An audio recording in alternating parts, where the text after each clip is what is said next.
धन्यवाद साभार। हमारे उपस्थित महान क्रांतिकारी साथी जो आज ऐसे मौसम में और ऐसे जुझारू वक्त में अपना वक्त छोड़ करके कीमती इस एक परेशानी को समझते हुए कि देश पर किस परेशानी से हम लोग कैसे बचेंगे, एक बातचीत करने का एक रास्ता निकाला गया और बार बार निकाल रहे हैं, लेकिन वो बात आज हमारे समाज में जनता तक पूरी तरीके से नहीं पहुंच पा रही है। तो इसके लिए शायद हम कहीं खुद जिम्मेवार हैं।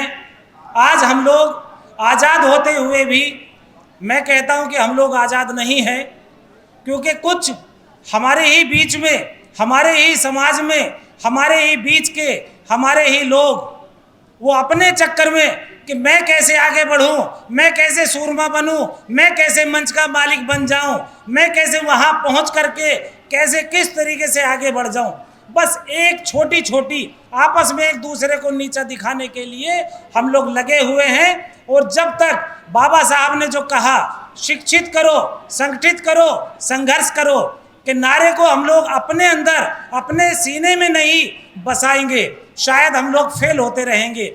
आज हम लोग बात कर रहे हैं कि हमारे बीच में जो शासन सत्ता है, हमारे बीच में ही फूट डालो राज करो की नीति अपना करके एक वर्ग विशेष ही नहीं जातियों में भी फाड़ कर दिया। और मैं कहता हूं कि जातियां इंसानों में नहीं होती है, जातियां जो है जानवरों में होती है, जिसमें अलग अलग दिखाई देता है चेहरा मोहरा सब कुछ। हमारे बीच में जो भी इंसान है, मानव है, सब एक जैसे दिखाई देते हैं, लेकिन हम लोग हमारे बीच में एक जहर भर दिया गया कि आज हमारे बीच में जो समता, समानता, न्याय, बंधुता और स्वतंत्रता की बात करते हैं वो हमारा दुश्मन है। हम लोग अपने और अपने दुश्मन की पहचान करने वाले नहीं बन पा रहे हैं। हम अपने समाज को कैसे बचाएंगे जब हम अपने समाज के ही दुश्मन बनते जा रहे हैं? तो हम लोग बचने बचाने का कोई रास्ता नहीं है।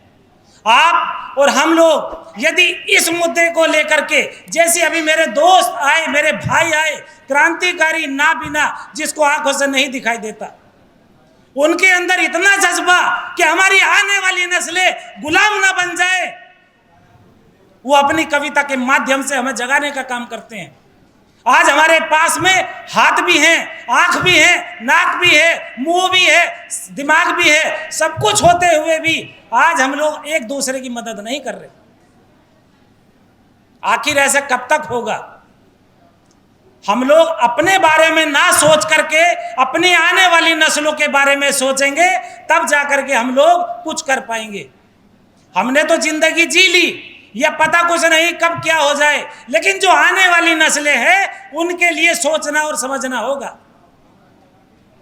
आज हम ना सोचें कि जो हमारे बीच में शासन सत्ता में 2-3% के लोग बैठे हुए हैं और हम लोग 90% के मूल निवासी होते हुए, यहाँ के सत्ताधारी हुक्मरान होते हुए आपस में लड़ और मर रहे हैं, तो सबसे बड़ा विनाश का कारण है।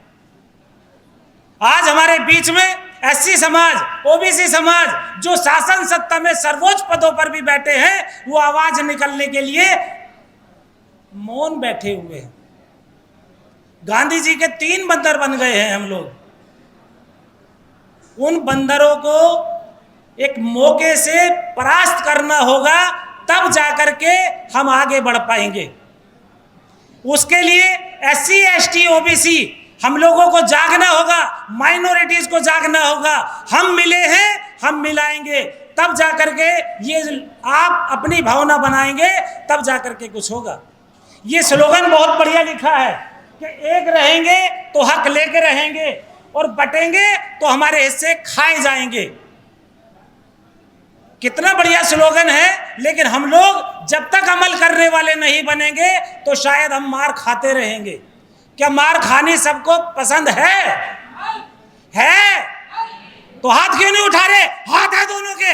Very good. जागने और जगाने वाला बनना पड़ेगा हमें, तब जाकर के हमारा समाज जागेगा। आज जो आंखों से दिखाई नहीं दे रहा वो जगाने वाला बन रहा है, हमें दिखाई दे रहा है, दोनों आंखें से हम लोग देखने वाले नहीं बन रहे।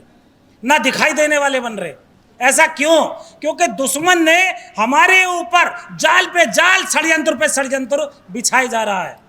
एक घर बनाने के लिए इंसान को कितनी मेहनत मशक्कत करनी पड़ती है। ये माएँ मेरे सामने बैठी है, मेरी बहनें बैठी हैं, इनसे पूछा जाए कि एक बच्चे को पालने के लिए 9 महीने तक पेट में कैसी मुसीबतें उठाती हैं, फिर उसे बड़ा करने के लिए कितनी मुसीबतें उठाती हैं, और उनके सामने वो लाल मारा जाता है, उनका हाल बताइए क्या होता है। एक घर बनाने के लिए मेहनत मजदूरी होती है और उनके ऊपर बुलडोजर चला दिया जाता है, और हम लोग आंख बंद करके बैठ जाते हैं कि मेरा घर नहीं गिरा है। अरे मेरा घर गिरा है, कल को तेरा भी नंबर आएगा यदि नहीं जागेगा। आज हमारे बीच में हमारे सांसद, विधायक, हमारे मंत्री जी पूर्व बैठे हैं और हम लोग भी बैठे हैं। क्या हम में और इनमें फर्क? इनकी शालीनता, हमारे बीच इंसानियत, मानवता, वरना इनमें भी घमंड होता। मैं तो कई बार मंत्री और सांसद बन गया, मुझे जरूरत नहीं है, मैं अपने घर बैठूंगा। फिक्र है, चिंता है कि हमारा समाज, हमारा देश किस जगह जा रहा है। आज जिस समाज के ऊपर उंगली उठाई जाती है मुस्लिमों की, कि मुस्लिम हमारा दुश्मन है, मुस्लिम सब कुछ खा रहा है, बताइए कौन से पदों पर बैठा हुआ है, कौन से लाल और कौन से धन दौलत लूट रहा है। आज जितने भी विदेशों में जोन सा कहते थे विदेशों से काला धन लाएंगे, आज हमारे देश का धन ओरिजिनल लूट करके, मेहनत खून पसीने की कमाई लूट करके क्या मुस्लिम भाग रहा है? क्या मुस्लिम भागा है? विदेशों में जो आज अपनी नागरिकता ले रहे हैं जा करके, हमारे भारतीय नागरिकता को छोड़ करके, क्या वो मुस्लिम है? ये हम लोगों को सोचना और समझना होगा। SC ST को हक अधिकार दिलाने के लिए डॉक्टर बाबा भीमराव अंबेडकर साहब को संसद में भेजने के लिए मुस्लिम ने कुर्बानी दी। और जितनी भी बाहुल्य क्षेत्र हैं आज संसद के, आप गिन लीजिए, नहीं तो मैं आंकड़े दे दूंगा।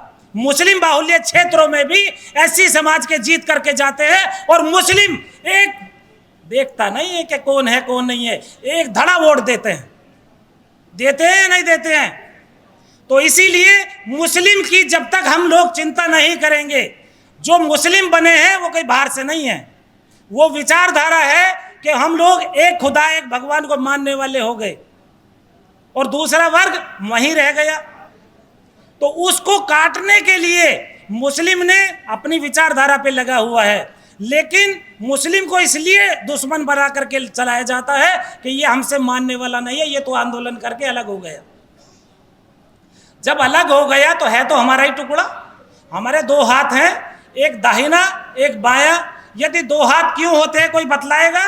कि यदि एक हाथ नहीं रहा तो दूसरे से काम किया जा सकता है। एक हाथ, 2 आंखें हैं, एक आंख नहीं है तो दूसरी से काम किया जा सकता है। ऐसा ही है ना? 2 पैर हैं, एक नहीं है तो एक से कुछ काम कर लिया जा सकता है।